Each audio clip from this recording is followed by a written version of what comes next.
as old bush pilots say, we're turning final here.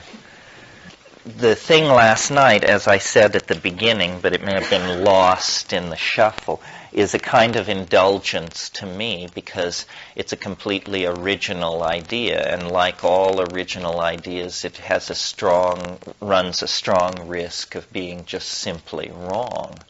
But because what it seeks to do is so grandiose, and because it seems to do it to some degree, and then that, of course, falls upon the eye of the beholder to assess, it seems worth communicating as an example.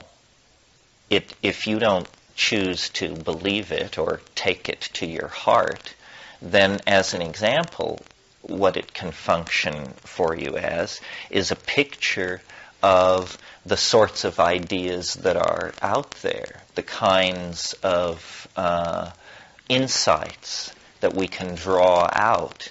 And people, always in these things, we discuss what could be done, what should be done, what can we do other than what we're doing to make that kind of a world come to be, or come closer to be.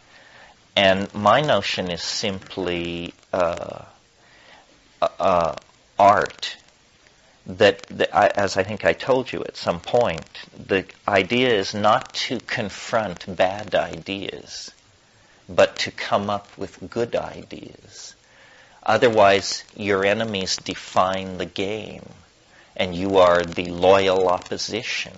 And, how many years have we been the loyal opposition? And hasn't it been an unsatisfying experience?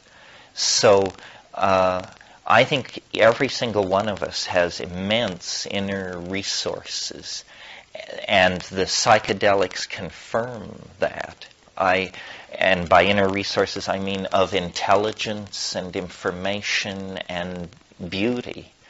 And I think we would be happier people, and this would be a better world if we spent more time bringing that out rather than opposing somebody else's vision of what is happening. The I Ching says at one point, if evil is directly confronted and named, it perfects weapons to defend itself. It says in any direct confrontation with evil, you show it, you reflect too much of it back upon itself, and it learns to defend itself. And the strategy then is one of stealth, I think. And, beginning at least with, I don't know, it's just an art historical game, but let's say the pre-Raphaelites. There have been these waves of aesthetic and social dissent. I mentioned the pataphysics movement in France in the 1890s, Dada and Surrealism, and the abstract expressionists, and the Beats, and the hippies, and the punks. I mean, these different tones, different adumbrations, but always the same message, which is that satisfaction and completion can't be found within the official culture. And, I came up into that. I was born and raised in an incredibly conventional situation by very loving parents in a pleasant environment.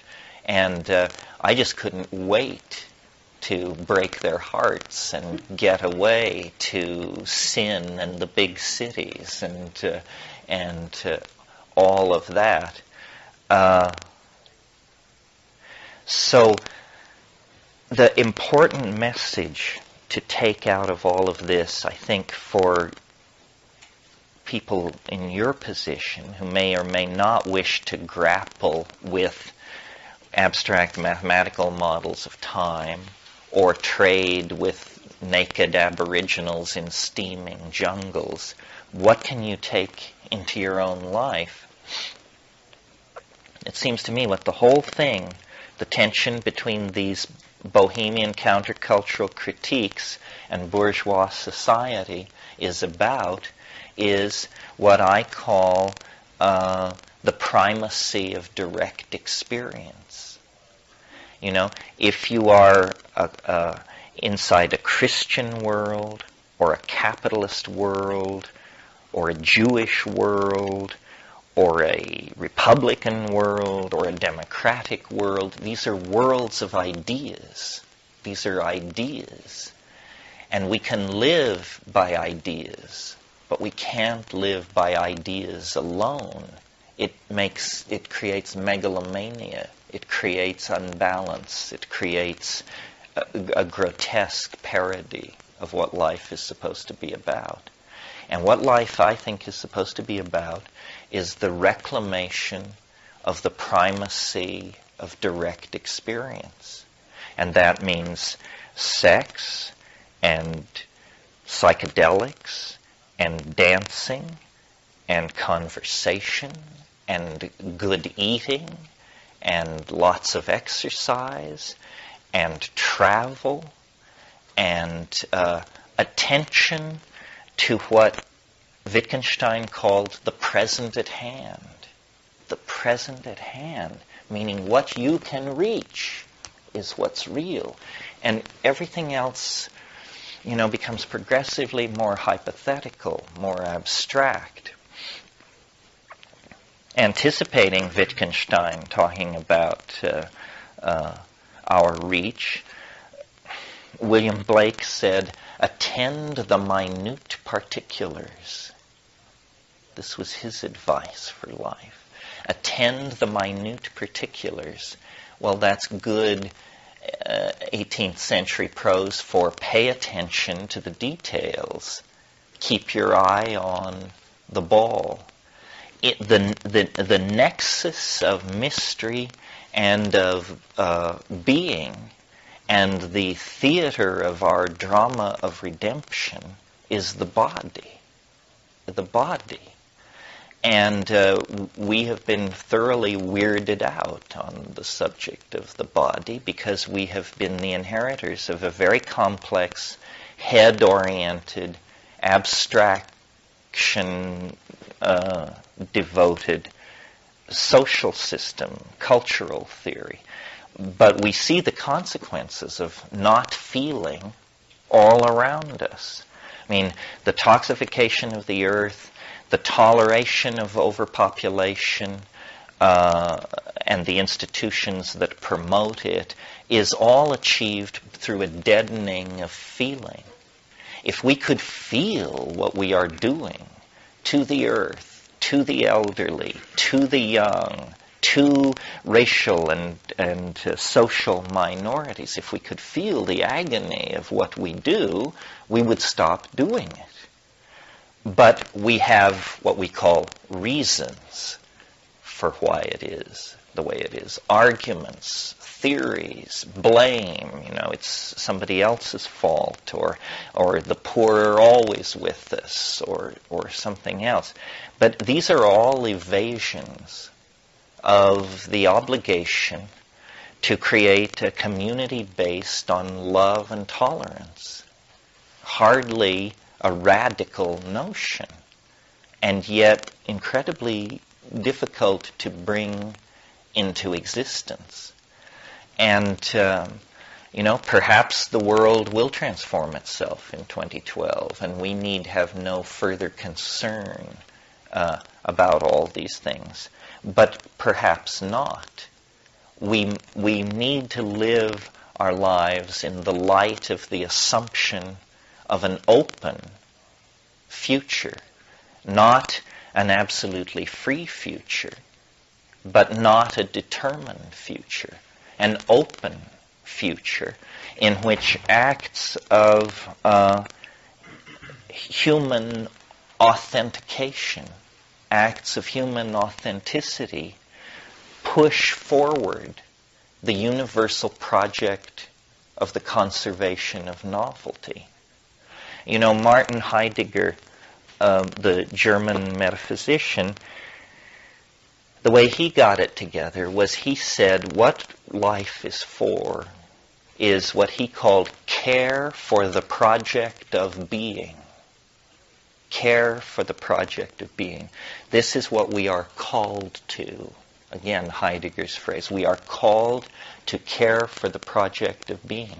And that means an appreciation of the minute particulars, an appreciation and a recognition of difference, an appreciation and a recognition of our position in the cosmos, which is both insignificant and paradoxically grandiose at the same time. You know, Pascal said, man is a reed bent by the wind, but he is a thinking reed. And that's the paradox of our being, our fragileness in nature, and yet the supernatural grandiosity that we sense in the hallways of our souls. And shamanism is not religion, really. At its fundamental level, it's the science of direct experience. Other forms of science may deal with the states of the quanta or the orbits of the Pleiades, but shamanism is the science of direct experience. And its laboratory is the human body and the human nexus in space and time.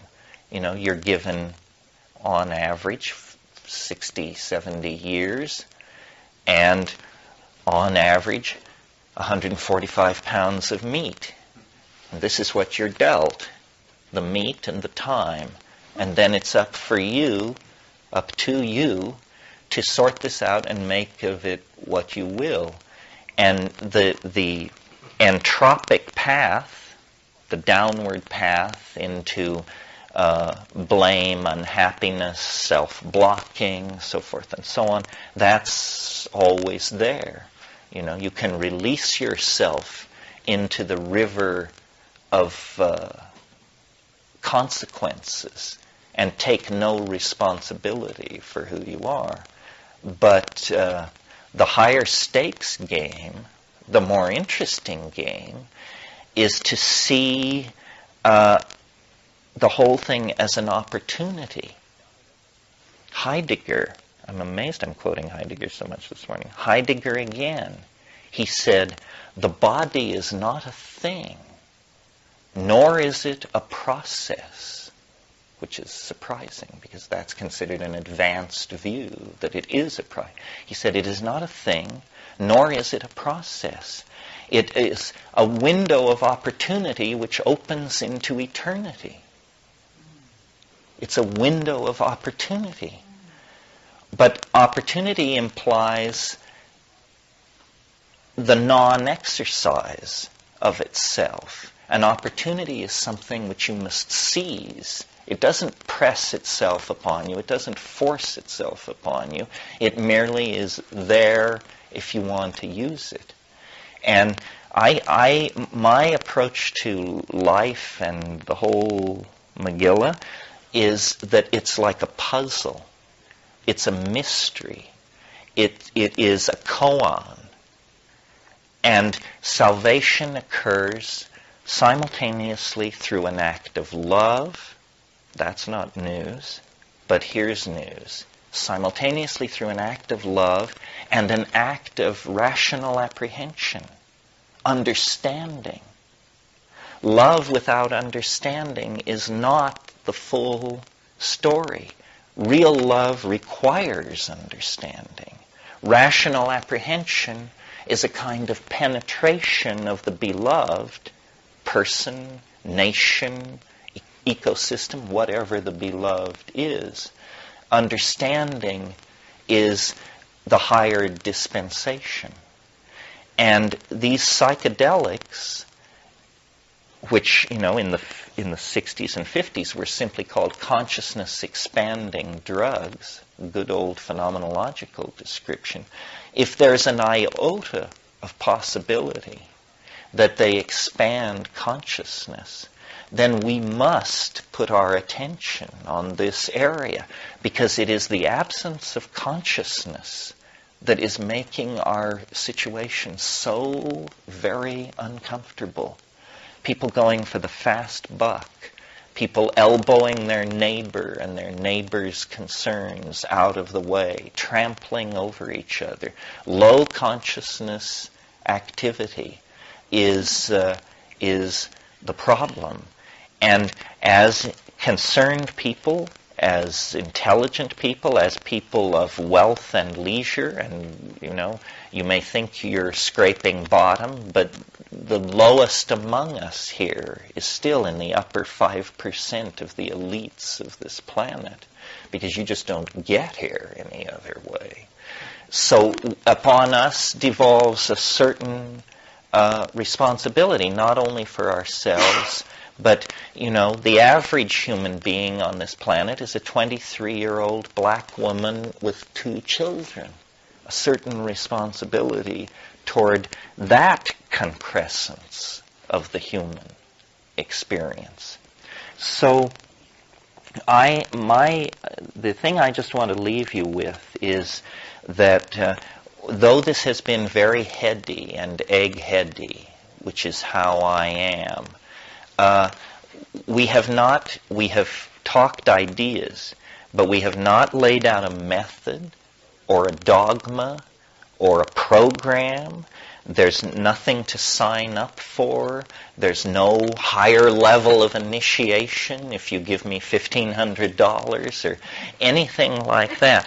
What we have been celebrating here is an experience. And we haven't had the experience. We've just talked about it and analyzed it and anticipated it. But it is there to be had, out there in nature, with nothing between you and it. To steal from Van Morrison, no guru, no method, no teacher. Just you and me and Mother Nature in the garden,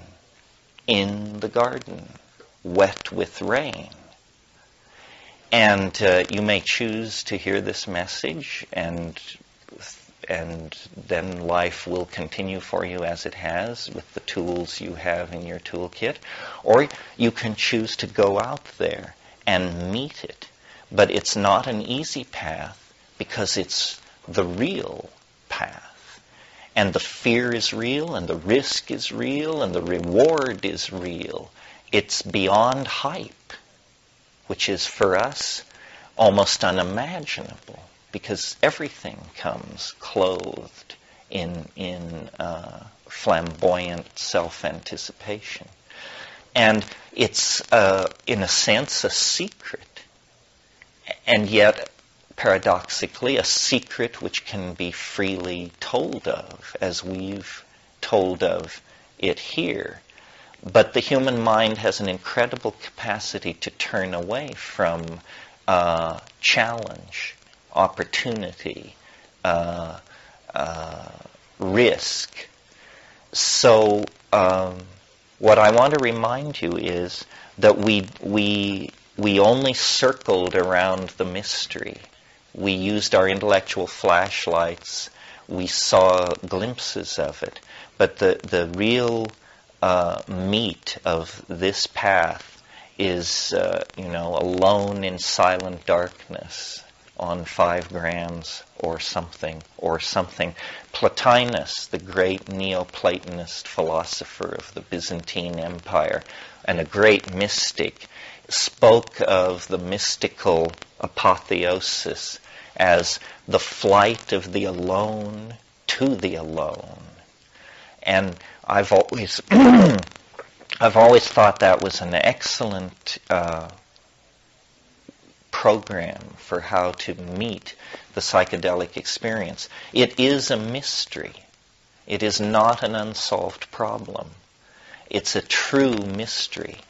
And we are not accustomed to this. I've searched the world for mysteries, and I found illusions, fraud, misunderstanding, obfuscation, impenetrable complexity, but never true mystery, except in this one tiny, tiny area of the chemical and biological world. And there, I guess because, in the greater plan, everything must exist, and so, therefore, must magic.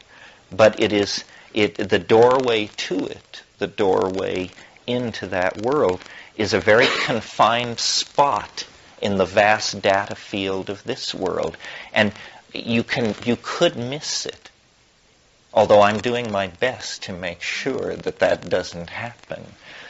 Where spiritual advancement is discussed, I want psychedelics to be discussed. Where transformative social visions are put forth, I want psychedelics to be part of the agenda. To me, the only thing you can compare it to is sexuality on one level, but it's different from sexuality because sexuality is written into the bones. Very few people can go from birth to the grave and escape it in some form, some confrontation. I mean, even the celibate monk, basically his life is a confrontation with sexuality in that form. The psychedelic experience is very different. You can go from birth to the grave and never even hear of it. And millions of people have. But they were, and I don't say this in a blaming sense, it's a tragedy. They were infantilized by their circumstances in time and space. They never experienced that dimension of freedom. It's like having an automobile, and you drive it around, and it seems to work fine, but there's this button on the dashboard, and you never investigate to find out, what it does, what it is. And there is in us this switch, which can only be thrown by forming, until the era of modern science, very recently, could only be thrown by forming a relationship with a plant, with an entirely different order of being. And when that switch is thrown, this entire other dimension of humanness is revealed. And it is you can tell, even if you've never been there, from the excited testimony, hysterical denunciations, and passionate defenses, that it is an area charged with meaning for the human experience. So I hope that this get-together inspires you to go further and go deeper. I think that there's no other game in town. Doing art without this in your experience is essentially like trying to do art without good light. Trying to live a life without the illumination of this experience is a far more difficult thing, because what do you have to guide you? The secular faiths, the religious faiths, and the obvious confusion that both have spread in their wake. Sexuality is a path to a kind of authenticity, but it has to be negotiated with another human being in a very careful and subtle dance of energy. This is not like that. This is something where there is a subtle dance of energy, but it's not with another human being. It's with, and then you can either think of it as a mushroom, or God, or the universe itself, or Gaia. It will take all those projections. with equal ease.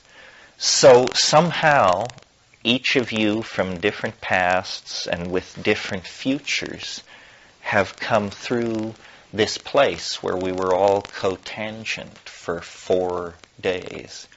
And if you are not a psychedelic person, and you, through the fact of having been here, become one, then you will look back on this weekend as a primary turning point in your process of simply growing and growing up. And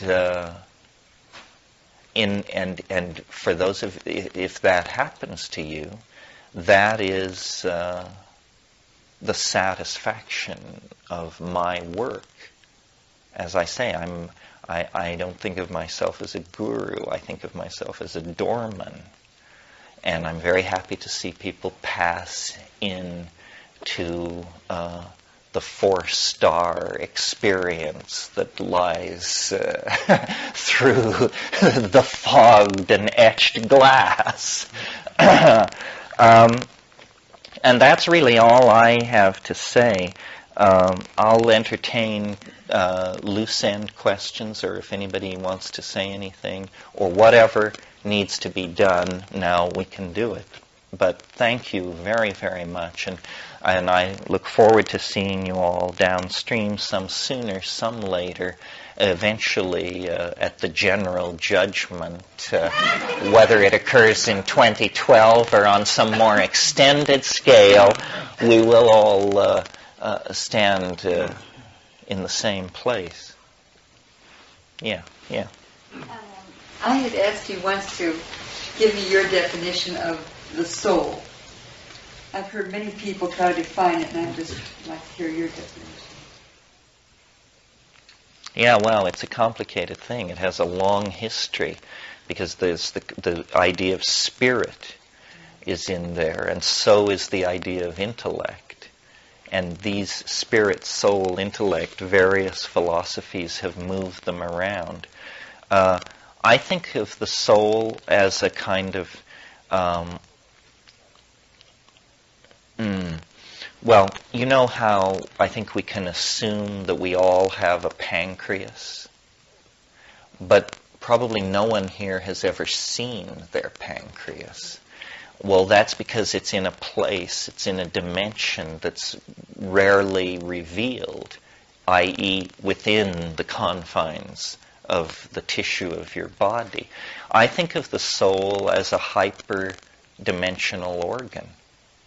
It's an organ that you can't see, like the pancreas. But if you open up the body, you will see the pancreas. You won't see the soul. But if you were to rise up into a higher mathematical dimension, a human being would look like a worm, because the worm would extend from birth to death. All the intermediate states would be there. The entire lifetime would be perceived in a single moment. And that's how I think of the soul. The soul is not who you are now. The soul is who you are and will be and have been. So it's yourself extended in time. You know, Plato said time is the moving image of eternity. And what we were doing last night, in a way, was looking at snapshots of that moving image. I think that that at death, if the soul survives, then in a sense what happens is you flow back through your entire life, and it exists all at once in a single moment. I mean, that's the paradox of hyperspace, that what is serially presented in Newtonian space is holistically apprehended in hyperspace. And similarly, there is a group soul, a group mind, and all the same processes apply. In a way, the transcendental object at the end of time is history. History, I think I said, at least I think, that history is like a psychedelic experience. And we are building toward the apotheosis, the place where language fails, where the ego dissolves. You can no longer make sense of it. It's been getting weirder and weirder, and finally the speed at which the weirdness is accumulating just avalanches over you, and you can no longer make sense of it. But an idea which I didn't talk about very much in this workshop, but that's dear to my heart, is the idea of the philosopher's stone. In the 16th century in Europe, before the rise of modern science and chemical theory, the ontological distinction between world and self was not as strongly defined as it is in modern people. And consequently, people working with substances entered into a kind of participation mystique in which the contents of the unconscious were actually projected onto matter. And Carl Jung made much of this because he realized that these alchemical texts, which are so cryptic and bizarre, could be treated like dreams because they were downloads of unconscious material. But I think that the alchemists were, in a sense, on the right track in that what is being sought in the concrescence, what the essence of the thing at the end of the world is it's a union of spirit and matter, is what it is. And it's a union of spirit and matter that occurs in such a way that each retains the characteristics that it brought into the union. In alchemical terms, this is called a coincidentia positorum. In modern terms, it's not allowed. It's a logical contradiction. But I think that the essence of understanding the world is to be able to hold a logical contradiction in your mind and not force things to be either or.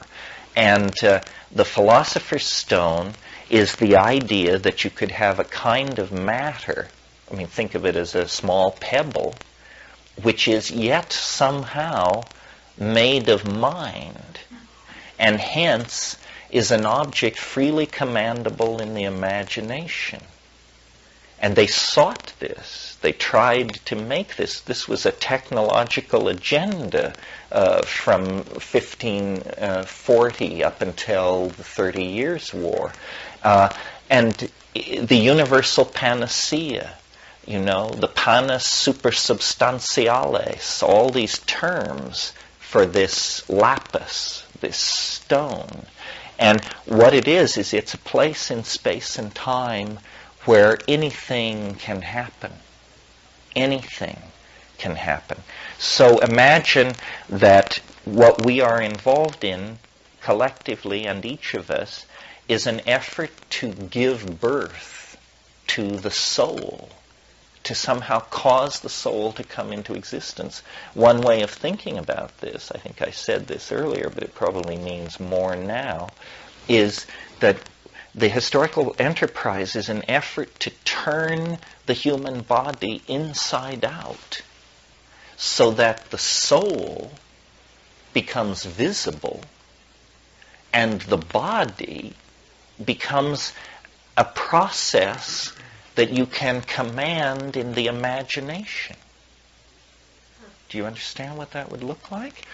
So then here's the comic book version of what I'm talking about. Here we have the philosopher's stone. I have just, by a cryptobiological process, regurgitated it into my hand, and here it is. Okay. So it's my soul objectified outside my body. It's a holographic matrix of space and time. When you look into it, you can see stars in there. And if you need to go somewhere, you stretch it out and sit on it, and it carries you there. And if you're hungry, you eat it. And if you need a shower, it becomes a levitating shower head above your head from which warm water pours. And if you need to know something, you ask it. And if you need to wear something, it becomes it. And what it is it's a union of matter and your imagination. And you say, well, such a thing could only happen in a dream. Well, quite right. I think we may be headed into a dream, either the after-death dream or the nano-cyber-technological dream or the pharmaco-shamanic dream. We are headed into some kind of a dream. We are going to live in the imagination. And the imagination is the domain of the soul. I mean, I'm not kidding. We are going to live in the imagination. It will cease to be metaphor. It will become real estate. That's how real the imagination is going to be. And it may be virtual reality, pharmacological reality, after-death reality, nanotech reality. We'll find a way. We will find a way. Because I think that this union of spirit and matter is an agenda in the human program that runs very, very deep. This is why we spoke for the first time. Language is a union of spirit and matter. The spirit of the thinking mind and the very ephemeral matter of the air, which can carry an acoustical signal. The Word is on its way to becoming flesh. Wasn't that the promise? And similarly, the flesh is on its way to becoming Word. That's what all that raving is all about. The language is a partial condensation of the philosopher's stone. So is a 747. It will carry you places. All technology is the effort to create ultimately the ultimate tool. The ultimate tool. And what can the ultimate tool do? And what is the ultimate tool for? The ultimate tool can do anything. Obviously, that's what the ultimate tool is. Well, now it's very interesting that we have arrived in the last 40 years or so into the realm of the cybernetic machine, because it has a different ontos than previous tools. I don't know how much you know about computers, but think of what all a computer is. Even the most sophisticated of computers is an enormous set of switches. And so here you have a machine with 50 million switches. Set the switches one way, and it will predict the weather. Set the switches another way, and it will give you a hell of a chess game. Set the switches another way, and it will balance your checkbook. The computer begins to look like the crudest approximation of the union of spirit and matter. And look at it. There it is. Gallium arsenide, silicon, gold, platinum. But what is flowing through it? Electrons. But these electrons flow according to the architectonic plans of thought. It's thought that flows in the computer, not its thought, our thought. We tell it what to think, and it thinks it. And as the computer shrinks, and as the data storage increases, more and more spirit is being stored in less and less matter. And, we talked about virtual reality, we talked about implants that could create dream states, or maybe we didn't, but it was on my mind. All of these things. And so I think, that through technology, we are taking our oldest intuitions, call it the intuition of the dream time, and creating it so that it is real. And the alchemical union, which was abandoned by early modern science, actually will reemerge as a reasonable scientific endeavor once the new sciences of information theory and chaos theory and complexity theory and so forth and so on are put in place. We are in a position to create the philosopher's stone.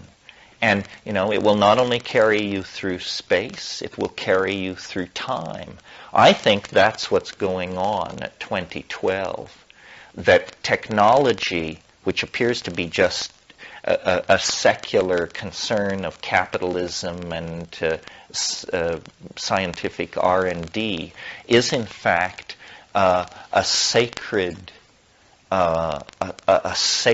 calling, and that the purpose of it is to mirror the mind of human beings through the perfection of the tool, and that the perfect tool, when it arrives, will end the historical process, which was the tool-making process, and it will end it by virtue of the fact that, among other features, the philosopher's stone allows you to move through time. And that's why that graph comes down to that place in 2012 and then can't be propagated any further, because it's a picture of a serial, linear society unfolding. And at that point, the serial, linear society becomes an anachronism. Yeah. You were raised Catholic, and at the end there's always the sheep and the goats, and in the Quran it's the believers and the unbelievers. And you see... You mean who eats it? Yeah.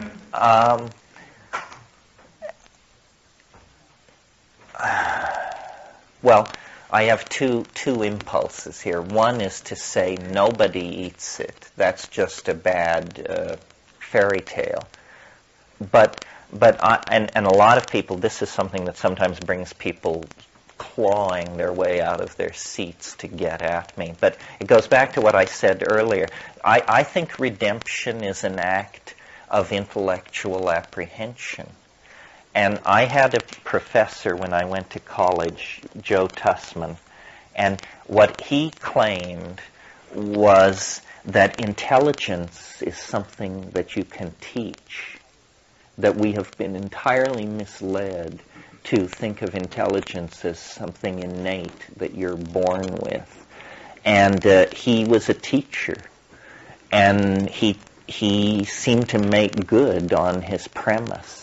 So what if evil exists, and I'm not sure it does, it is ignorance, which is a Hindu position, avidya, obscuring avidya, ignorance. So I think that there is an obligation to understand. I'm not putting aside the obligation to love and to feel, but those obligations seem to have their defenders everywhere. But there is an obligation to understand. And ignorance is ignorance. It's not a good thing. There's no way it is good to not know something. And one of the things that I come up against, and we had a humorous brush with it last night, is that this thing that I talk about, the time wave, requires a knowledge of history, a slight knowledge. Nobody has it. Nobody has it. And, I go to Germany and I lecture this stuff. And when I first started going to Europe, I thought, oh, well, this will really be fun. These Europeans, it's a better educational system. They'll know what's up. They don't know what's up. I talk about Otto the Great. They can't place him within 500 years. Generally, the audiences, occasionally someone can. Well, amnesia is a pathology in the individual. If you have an individual who can't account for where they were in 1990, then you need to look into, what was it, a blow on the head, a long drunk? What happened to you? And yet in ourselves we accept this weird historyless thing. And it's going to bite us in the ass. It's a cliche to say those who don't learn from history are bound to repeat it. But that's all very fine if you're running around throwing spears and pulling catapults around. But if you have atom bombs, you can't be so stupid. So one of the things that that occurs to me is we human beings come equipped with something called the unconscious mind, discovered by Freud and Jung in Vienna, for us, but apparent throughout history, the unconscious mind.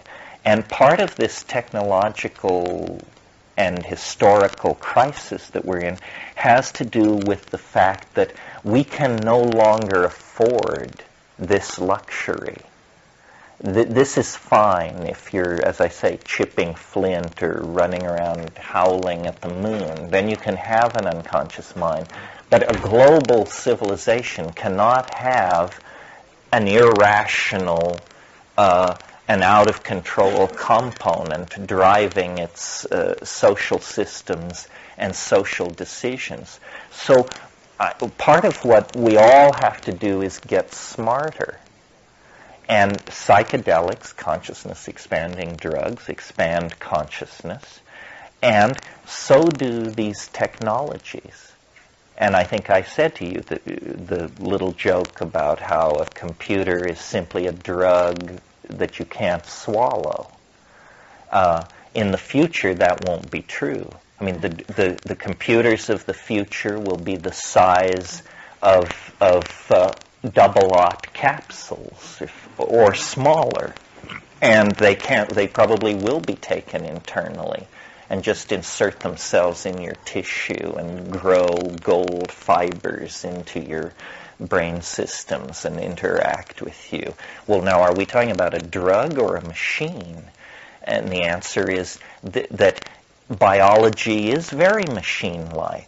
At the microphysical level, the genes are being read, the ribosomes are connecting the proteins together. The whole thing looks rather like a factory of moving mechanical parts.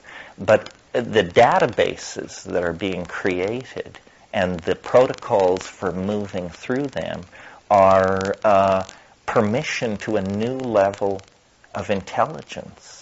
The internet, I find, truly awesome.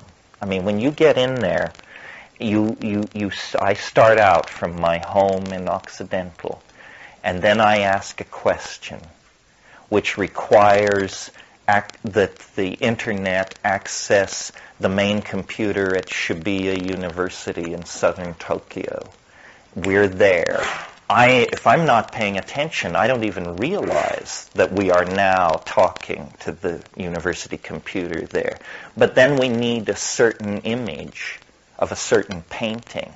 Well, it turns on, it's online in a database at the Hermitage in St. Petersburg. We're there. And in a session, you may move around the world 10 times. I have an automatic system on my computer at home that goes on in the middle of the night. And has a series of key words programmed into it, things I'm interested in. And in the quiet hours of the night, my computer moves from one university data system to another, looking for files and downloading them into my system so that when I get up in the morning, I have these files on screen. I mean, I'm interested in a dying cult in Iran, a religion that's existed for a very long time but is now down to a few hundred people. Well, there's a scholar in Leipzig who is interested in this. There are some people at the UN. We carry on a little interest group. And there are even real Mandayans in our interest group, actual members of this dying religion. It's a special concern of mine, and I'm fairly confident I'm connected up to 90% of the people in the world who care about this, because so few do care. So you build these interest groups. You can expand your eccentricity. It's a tremendous permission for eccentricity and community, because you find the other eccentrics who are into the same weird subset of knowledge that you are. And then the other thing is general knowledge is much more accessible and available. You know, schools have not changed essentially in 200 years. And yet education is the thing which allows us to be democratic societies and to control our industrial policies and make informed decisions. Think of the change that has occurred in society in those 200 years, and people are still going to the little red schoolhouse and sitting at their desks. And I mean, yes, we have playgroup and, you know, indirect lighting, but hardly the revolution that we're looking for. Anything else? I'm just rambling here. Yes. In terms of language in this internet, is it everybody speaks English? Basically. I mean that's basically it, and that will be I think that's necessary. And English is clearly, at this point, for historical reasons, the richest language in the world. I mean, because it has so many technical subsets and geographical subsets. I mean, you know, England alone, you move through linguistic zones and you can't understand what people are saying, and neither can the Londoners with you, for that matter. And then, you know, you go to India, where Hinglish is spoken widely, and that's a whole experience. One world language seems to me a fairly conservative but necessary thing to put on the agenda. What sort of breakthrough do you think we can make with virtual reality in education? In education? Well, for instance, an application for virtual reality that's very big right now is archaeologists have gotten on to this and love it, because you can, let's imagine a city like Jebel Chaltun.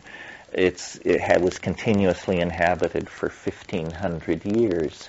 So you just feed in the plans for every 50-year increment, and then you can walk the streets of this city and look at astronomical arrangements, see how at the close of Baktun 8 they apparently destroyed a fortification and moved it 100 feet further west. And so at the University of Pennsylvania, in places where the Maya thing is being pushed hard, they're building up basically a virtual database of the Mayan civilization. And you know, this sounds to me much more exciting than reading about Tikal or poring over maps or even slides and film.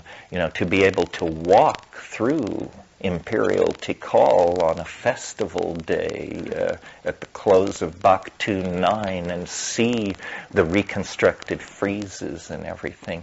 And they're not doing that for education or entertainment. They're doing it as an adjunct to the discipline of archaeology. But it obviously will later be sold into the, quote, education/entertainment market, you know. So that's one use. To me, the exciting thing about virtual reality is that we will be able to show each other our dreams. It's another way of objectifying the soul, what we've been talking about. You know, a child of 5 given a virtual reality toolkit will begin to build their world. And by the time you're 20, your world will be, I don't know, the size of Manhattan. And that's you, that's yours. And nobody can walk those streets without your permission. And if you love someone and you give them permission, they can literally walk into your dreams. Your dreams when you were 5, when you were 10, when you were 15, your fascist phase, your Mozart phase, your, whatever. And that is that 4-dimensional centipede of the soul that I'm talking about. It's not it itself, but it's an imprint of it, a download of it. We will build our dreams and then live in them and share them. And imagine, suppose you want to build a building, and suppose you want it to be 10 stories high.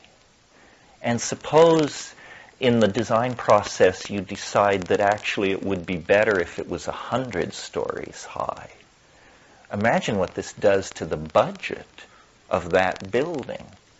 In virtual reality, 1 0 is what it takes to make the 10-story building a 100-story building.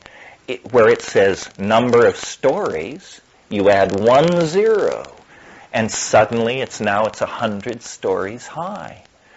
And no muss, no fuss, no zoning commission problems, no material delivery problems, because it's made of light. It's made of mind.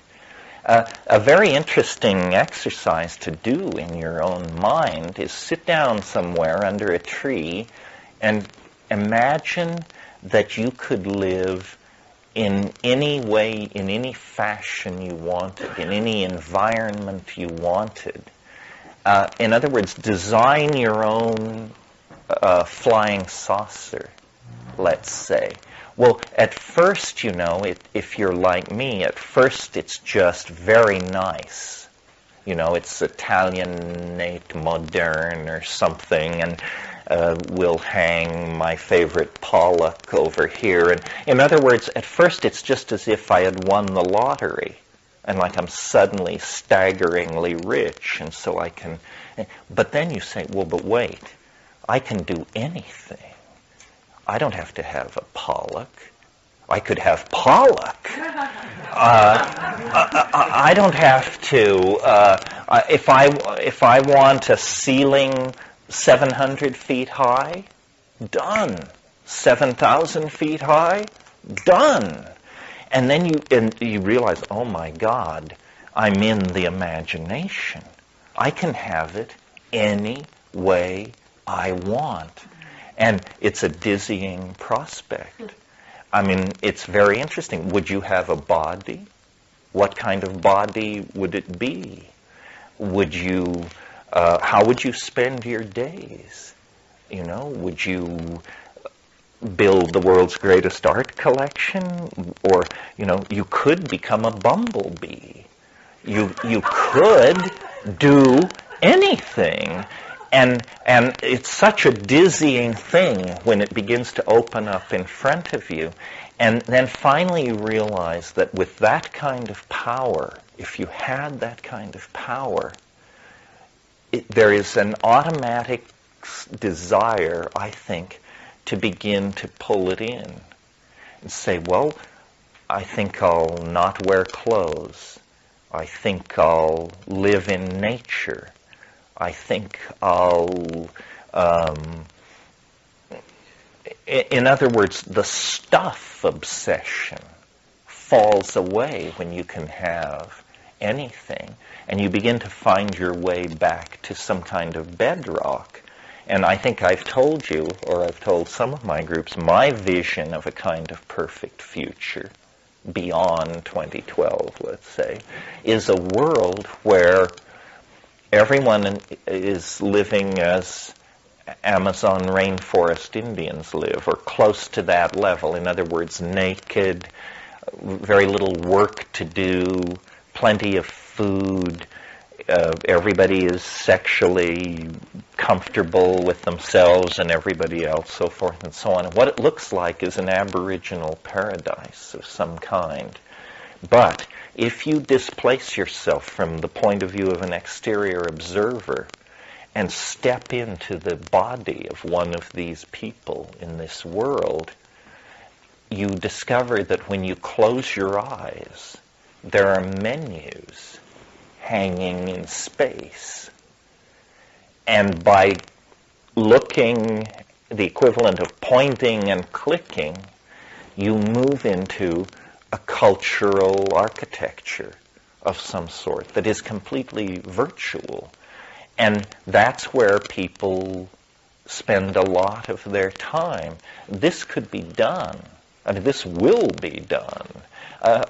We do it already, except that the interface, as they say, is very clumsy. You know, you have to sit in an orthopedic chair and stare at a flickering phosphine screen.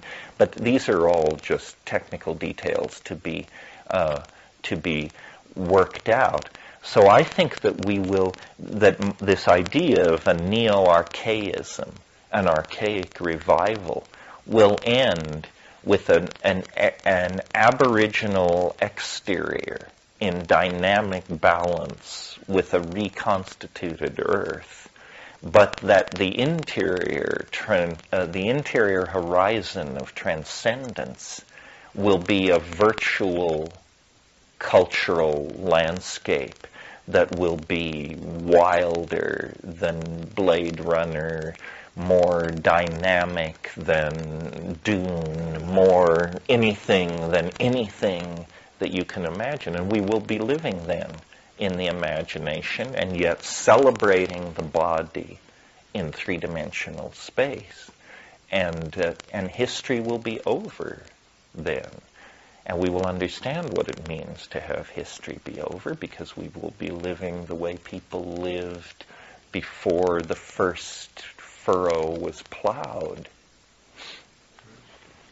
You said earlier that part of, I guess, the mystical quest is love, and then you said you want to emphasize that it's also understanding.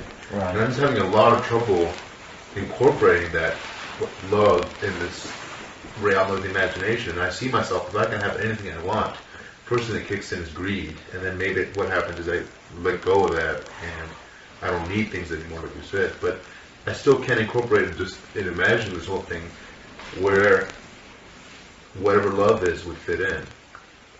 Well, love is not a dimensioned constant, as they say. In other words, I think the love you carry in, I think we're pretty well wired for love, or we wouldn't have gotten this far. I mean, it's been hell for the last 5 million years. There's been a lot of upheaval, a lot of burying of miscarriages and small infants near the caved front and that sort of thing. Love springs from biology, and we are fully biologically empowered beings. The love that springs from understanding is the intimacy that comes from penetration of another point of view. I mean, the vocabulary is necessarily sexual, but I think of love as a solvent. It really penetrates any situation. It just washes through and touches all levels of a situation. it may be the unique complement that we bring to this mix. Our machines may think faster, image better, so forth and so on. But love seems to actually be the thumbprint of divinity upon our biology, because it doesn't seem necessary. Even sexuality is not particularly necessary in its intensely emotionally realized form. There are fish where the female lays the eggs and an hour later the male swims over them and ejaculates. Well, what kind of community is based on this kind of intimacy? It may not even enter these fish's minds that there is a relationship. In other words, the female lays eggs, the male ejaculates, that no member of that species may have ever put together the fact that these things somehow have a causal relationship. Yeah. Quick question about the unconscious, and now that we can no longer afford it, and I can see why with the reference to atom bombs. What do you think it was for originally? I think that we are going to need a lot of energy. I think that we are going to need to be able to undertake very dramatic engineering works. The other thing is, you can look at it this way, as that knowledge is power. And, when you're talking about nuclear chemistry, knowledge really is power. So it's, in a way, a test. You uncover these hideous sources of power, and it injects a new immediacy into the moral dimension of your existence. I find it extraordinary that atom bombs were used only in one case, the Hiroshima-Nagasaki case, against human beings, by human beings. You've got your Rwanda and Bosnia and even Auschwitz, but nevertheless, crazy as we may be, nobody ever got that pissed off. And, we've had them now for 50 years, these devices, able to be delivered within 30 minutes anywhere on the planet. And there have been some mighty dicey hassles come and go in that 50 years, but nobody ever went for broke, And I think it means that, there is a measure of sanity at some level. It's too bad that you have to have the fate of the planet in the balance for people to exercise a little statesmanship, but that seemed to be the case. Anything else? My God, maybe we've got it wrapped up.